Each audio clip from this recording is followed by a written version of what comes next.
स्वागत है आप सभी का आपके इस YouTube चैनल फिजिक्स हब में। तो जैसा कि पिछले लेक्चर में हमने ये देखा कि लॉ ऑफ रिफ्लेक्शन क्या होता है, उसके दो लॉस थे। उन दो लॉस के बारे में हमने डिटेल से पढ़ा। उसमें स्नेल्स लॉ के बारे में हमने पढ़ा, फिर साइन आई साइन आर उसका रेशियो जो है वो कांस्टेंट होता है, वो हमने पढ़ा। तो अब तक हम ये पढ़ते आए हैं कि एक सरफेस पे रिफ्रैक्शन कैसे होता है और वो किस लॉ को फॉलो करके होता है। तो इस वीडियो में हम ये पढ़ेंगे किसी रेक्टेंगुलर ग्लास स्लैब से रिफ्रैक्शन कैसे होता है। अब रेक्टेंगुलर ग्लास स्लैब कहने का मतलब ये हो गया कि उसके दो रिफ्रैक्टिंग सरफेस होंगे, एक तो अपर साइड और एक नीचे वाली साइड। तो अभी तक हम एक रिफ्रैक्टिंग सरफेस पे पढ़ रहे थे, लेकिन अब एक साथ दो रिफ्रैक्टिंग सरफेस पे पढ़ेंगे कि अगर दो रिफ्रैक्टिंग सरफेस पे एक ही लाइट की रे आए तो क्या होगा, उनके टर्म्स में क्या रिलेशंस हमको देखने को मिल रहे हैं, वो हम इस वीडियो में जानेंगे।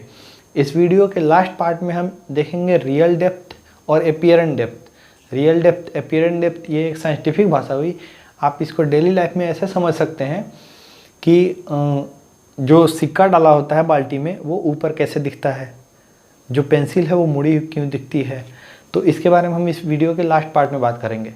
तो अभी हम बात करते हैं रेक्टेंगुलर ग्लास स्लैब से किसी लाइट के रिफ्रैक्शन के बारे में। तो सबसे पहले हम इस डायग्राम को समझते हैं। इस डायग्राम में ए बी सी डी एक रेक्टेंगुलर ग्लास की स्लैब होगी, एक रेक्टेंगुलर ग्लास की स्लैब होगी ए बी सी डी। उस ग्लास स्लैब के अपर फेस ए बी पे एक पी क्यू रे आई है। वो रे जो है वो रिफ्रैक्ट हो गई क्यू आर की तरफ। वो एंगल ऑफ इंसिडेंस आई बना था पी क्यू का नॉर्मल से, और क्यू आर का एंगल ऑफ रिफ्रैक्शन बना है आर। ये क्यू आर जो है वो सेकेंड वाले सरफेस के लिए इंसिडेंट रे का काम करेगी। तो वहाँ पे एंगल ऑफ इंसिडेंट जो है वो आर डैश है, आर डैश। इसके बाद में जब इसका रिफ्रैक्शन हो रहा है तो वो आर डबल डैश बना के बाहर निकल रही है, मतलब वो इमर्जेंट रे जो है वो आर डबल डैश नॉर्मल के साथ एंगल बना के बाहर निकल रही है। तो इसी डायग्राम में हमें रिलेशंस देखने हैं। इस डायग्राम में सबसे पहले हमें एक रिलेशन मिलेगा कि अगर ये एक ग्लास स्लैब है, अगर ये एक ग्लास स्लैब है, ये एक पहला नॉर्मल ऊपर वाला, ये एक दूसरा नॉर्मल नीचे वाला, ये दोनों जो नॉर्मल्स हैं वो अपने आप में पैरेलल होंगे। ये आप समझ पा रहे हैं क्योंकि ये भी एक पैरेलल साइड है, ये भी एक पैरेलल साइड है। तो इन पे जो नॉर्मल्स डाले गए हैं वो दोनों भी पैरेलल होंगे। इतना तो आप कंफर्म हो सकते हैं इस डायग्राम से भी और ये एनालॉजी से भी। वो जो पहले वाले पे एंगल ऑफ रिफ्रैक्शन है और दूसरे वाले पे angle of incidence r dash है, वो दोनों बराबर होगा ओपोजिट एंगल से। आप देख सकते हैं कि ओपोजिट एंगल से आर डैश जो है वो आर के बराबर होगा, इतना तो कंफर्म है। तो एक कॉर्नर में हम ये लिख लेते हैं कि आर डैश जो है वो आर के बराबर होगा। इसके बाद अभी हम अब तक ये जानते हैं सेकेंड लॉ से हम ये जानते हैं कि sine of angle of incidence upon sine of angle of refraction is equal to mu. ये हम जान रहे हैं ना, म्यू मतलब कि सेकेंड मीडियम का रिफ्रैक्टिव इंडेक्स और फर्स्ट मीडियम के रिफ्रैक्टिव इंडेक्स के बराबर, इतना तो हमें पता है। तो आइए देखते हैं पहले वाले सरफेस पे, सरफेस ए बी पे। At surface A B surface पे हम देखें अगर, तो हमें क्या मिलेगा, angle of incidence sine i मिलेगा हमें, angle of refraction sine r मिलेगा हमें। ये बराबर किसके होगा, सेकेंड मीडियम के रिफ्रैक्टिव इंडेक्स, मतलब कि n। अगर ग्लास का रिफ्रैक्टिव इंडेक्स n है और एयर का रिफ्रैक्टिव इंडेक्स तो होता ही 1 है, तो यहाँ से हमें ये रिलेशन मिला। इस रिलेशन को आगे प्रोसीड करते हैं हम, तो हमें मिलेगा sine i equal to sine i is equal to n sine r. ये इसको हम इक्वेशन 1 नाम दे देते हैं, मतलब कि साइन आई जो है वो एन साइन आर के बराबर आएगा। सिंपल सा बात है। अब सरफेस बी पे देखते हैं। सरफेस बी मतलब कि सी डी पे, अगर सी डी सरफेस पे हम देखें तो उस सरफेस पे हमें क्या मिल रहा है कि साइन आई मतलब कि sine of angle of incidence. वहाँ पे एंगल ऑफ इंसिडेंस क्या है, r dash upon sine of angle of refraction, मतलब कि आर डबल डैश वो बराबर किसके है, सेकेंड अपॉन फर्स्ट के बराबर। सेकेंड का रिफ्रैक्टिव इंडेक्स 1 है, फर्स्ट का रिफ्रैक्टिव इंडेक्स n है, इसके बराबर होगा वो। अब इस रिलेशन से हम क्या कर सकते हैं, इस रिलेशन से r डैश को r लिख सकते हैं ना, सिंपली लिख सकते हैं हम लोग कि sine of r upon sine of r double dash is equal to 1/n लिख देंगे। अब इससे हमें क्या मिलेगा आगे, इससे हमें आगे मिलेगा n साइन, इससे हमें आगे मिलेगा sine r double dash equal to n sine r मिलेगा ना। तो अब इन दोनों इक्वेशंस में, ये पहला इक्वेशन और ये अगर हम दूसरा इक्वेशन इसको बना दें, तो इन दोनों इक्वेशंस के RHS में हमें क्या मिल रहा है, दोनों इक्वेशन के RHS में हमें मिलेगा n साइन r। तो अगर RHS बराबर है तो LHS बराबर है, ये तो पता है ना। तो यहाँ से हमें LHS मिलेगा sine of i is equal to sine of r double dash. LHS मिला हमें sine of i is equal to sine of r double dash. तो अब ये दोनों साइन एंगल है, मतलब कि कहने का मतलब क्या हुआ कि angle of i is equal to angle of r double dash.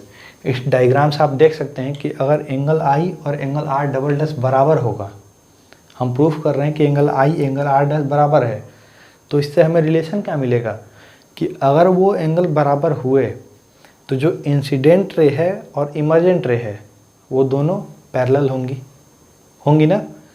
अगर ज्योमेट्री से देखें और इस प्रूफ को देखें तो अगर किसी रेक्टेंगुलर स्लैब से एक लाइट की रे पास हो रही है तो वो इंसिडेंट रे और इमर्जेंट रे दोनों पैरेलल होंगी। अब उसमें अंतर ये होगा कि थोड़ी सी शिफ्टेड होगी, अपने ओरिजिनल पाथ से थोड़ी सी शिफ्टेड होगी, वो ओरिजिनल पाथ को फॉलो नहीं करेगी, थोड़ी शिफ्ट हो जाएगी, लेकिन वो होगी पैरेलल। अब ये शिफ्टिंग कितनी होगी, कैसे होगी, ये तो हम अगले क्लास में जाएंगे तो पता करेंगे, लेकिन हमें अभी तक यही रिलेशन पता करना था कि अगर डबल रिफ्रैक्शन होता है, मतलब कि अगर किसी ग्लास स्लैब से एक लाइट की रे पास हो रही है तो उसके इंसिडेंट और इमर्जेंट दोनों रेज आपस में पैरेलल होंगे। अब हम बात करते हैं रियल डेप्थ और एपियरेंट डेप्थ की, कि रियल डेप्थ और एपियरेंट डेप्थ होता क्या है। तो सबसे पहले तो हम आपको रियल डेप्थ और एपियरेंट डेप्थ के बारे में थोड़ी सी हिंट दे दें, डेली लाइफ से थोड़ा रिलेट कर दें। रियल डेप्थ वो डेप्थ है जैसे एक बाल्टी में सिक्का डाला हुआ है हमने, तो सिक्के की जो रियल डेप्थ है, जो बाल्टी की रियल गहराई है, वो है रियल डेप्थ, लेकिन हमें वो सिक्का थोड़ा ऊपर दिखता है, तो वो जो हाइट है, जो जिस हाइट से वो ऊपर दिख रहा है, वो है एपियरेंट डेप्थ। तो रियल डेप्थ और एपियरेंट डेप्थ आपको समझ में आ गई। तो इसी के बारे में हम इस टॉपिक पे पढ़ेंगे। तो इस टॉपिक को समझने से पहले हम इस डायग्राम को समझते हैं कि आखिर वो डेप्थ में डिफरेंस आता कैसे है, कैसे वो रियल और एपियरेंट ऐसा कुछ हो जाता है, दो डेप्थ आती कहाँ से है। तो इस डायग्राम में ये एक टब है, इसके सबसे नीचे पेंदी पे एक सिक्का रखा हुआ है, सिक्के से लाइट निकल रही है, वो हमारे आँखों तक जा रही है, हमारी आँख से एक लाइट किरण निकली है, वो सीधा सिक्के से कुछ ऊंचाई पे कट कर रही है। तो अब हमें ये समझना हो कि ऐसा क्यों हुआ। ऐसा इसलिए हुआ क्योंकि इसमें बेसिक सा फंडा फॉलो हो रहा है कि जब भी लाइट की रे डेंसर टू रेयरर जाती है, मतलब कि जो पानी है वो ऑप्टिकली डेंसर है और जो हवा है वो ऑप्टिकली रेयरर है, तो अगर डेंसर से रेयरर की तरफ जाएगी तो वो लाइट की रे नॉर्मल से दूर की तरफ जाएगी। ये बेसिक सी बात आपको पता होगी। तो यहाँ से सिक्के से निकलने वाली जो लाइट की रे है वो इंसिडेंट रे होगी, किस पे, वाटर के इंटरफेस पे, वाटर और एयर के इंटरफेस पे। तो इंसिडेंट रे गई, अब डेंसर टू रेयरर जा रही है, तो ध्यान दीजिएगा, इंसिडेंट रे गई, वो नॉर्मल से दूर की तरफ भागेगी, दूर की तरफ ऐसे तिरछा होकर गई, हमारी आंखों पे पड़ी। अब हमारी आँख को क्या पता चल रहा है, मेरी आँख को ये पता चल रहा है कि वो जो लाइट की रे वो सीधे आ रही होगी, ठीक है। हमें तो ये नहीं पता चल रहा है कि ऐसे वो टर्न मार के आ रही है, हमें तो जो दिखता है वो लगता है कि हाँ सीधे वहाँ से लाइट मेरे ऊपर आई है, ठीक।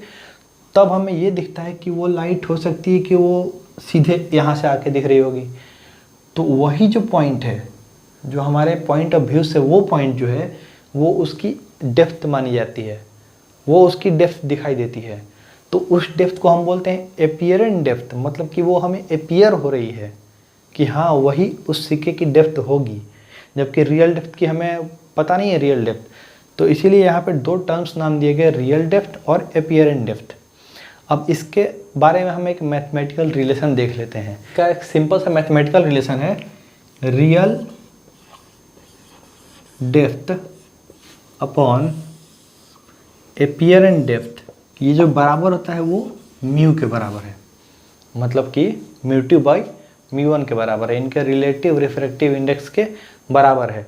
तो यहाँ से अगर एक रिलेशन निकालें हम, डी आर ये किसके बराबर हो जाएगा, mu times D of apparent, ये हुआ रिलेशन। तो जब भी अगर हम ऐसे स्थिति में फंसेंगे कि सिक्के की हाइट इतनी है तो हमें सिक्का कितनी हाइट पे दिख रहा होगा, तो हम ये फार्मूला लगा लेंगे कि उसकी जो रियल डेप्थ कितनी है, म्यू पता होगा हमें, एपियरेंट डेप्थ यहाँ से हम निकाल लेंगे। तो इस वीडियो में बस इतना ही। अगले वीडियो में हम पढ़ेंगे, एक इम्पॉर्टेंट टर्म होगा, इंटरेस्टिंग टर्म होगा, क्रिटिकल एंगल क्या होता है और टोटल इंटरनल रिफ्लेक्शन क्या होता है। टोटल इंटरनल रिफ्लेक्शन मतलब कि जो हीरे में चमक होती है ना, वो भी तो एक शीशा होता है, लेकिन जो चमक होती है, कुछ एक्स्ट्रा चमक होती है, उसके बारे में हम पढ़ेंगे अगले वीडियो में। तब तक के लिए अगर ये लेक्चर आपको पसंद आया हो या इस वीडियो में आपको कहीं भी एक भी पॉइंट पर अगर डाउट हो, तो नीचे डिस्क्रिप्शन में मेरे सोशल मीडिया के अकाउंट्स का लिंक दिया हुआ है, एड्रेस दिया हुआ है, आप किसी भी साइट पे मैसेज करके हमसे डायरेक्ट पूछ सकते हैं। और अगर ये वीडियो आपको पसंद आया हो तो ज़्यादा से ज़्यादा शेयर करें और उन बच्चों तक पहुँचाएं जिनकी इन्हें ज़रूरत है। तो मिलते हैं अगले वीडियो में, तब तक के लिए धन्यवाद, थैंक यू।